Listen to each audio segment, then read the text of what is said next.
What's up YouTube? Show me how here, and today I'm going to be showing you guys the #1 Photoshop alternative. Let's get into it. First things first, you want to open up your Google browser or any preferred browser that you have, but beware, not all browsers are supported to download it. So you want to go up, look up photopea.com.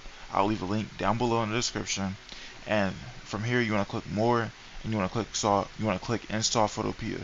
So the reason mine is grayed out is because I already have it installed, but for you guys it should be here unless you're using an unsupported browser. So once you install Photopea, just open it up. Now that it's opened up, let's start a new project. So as you guys can see, we have various options for YouTube, Instagram, Facebook, Twitter. For the sake of this video, I'm gonna just go to YouTube profile, nothing crazy. Double click it, it opens. Now let's play around with it. I have a gradient here, just a random gradient off Google. I'm not doing nothing crazy, just showing you guys some features. If you guys want to, let's say I want to get rid of the bottom part, or just a portion of anything, of any image really, you just get a lasso tool, same like Photoshop. You circle it out, click backspace, it gets deleted. Or you gotta rasterize it first. Bam, deleted. You could delete it that easy. And you could do it with any image. It's exactly like Photoshop. It has the same controls, it has the same look, the same UI. The only downfall about this app, you guys, are the ads. But the ads are out of the way, so it shouldn't bother you. It's not pop-up ads or anything, it's just ads on the side, because the project is free. It's helping get money. So you could make a logo here however you want to do it. Just something simple, you know.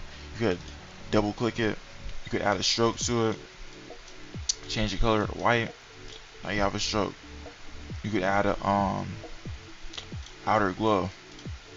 You could play with it a little bit. Add size. Bam, just like that. Add size to it. You could change the color with the gradient overlay, just like Photoshop. Tell me this is not just like Photoshop, you guys. I think you guys really enjoy this if you're looking for a Photoshop alternative. I have some lighting here. Once again, this is just for the sake of the video. Let's add some lighting to it. Bam, just like that. I'm gonna do is I'm gonna upscale it. I know it looks bad. I'm just showing you guys something light. Bam, just like that. You can put things on top of each other like so. I know it doesn't look good, but what I'm trying to say is you could literally make anything with this. Make any thumbnail, make any logo, and it'll work. I hope you guys enjoyed this video. Make sure to leave a like, subscribe, and comment. The link for Photopea will be in the description. Peace out.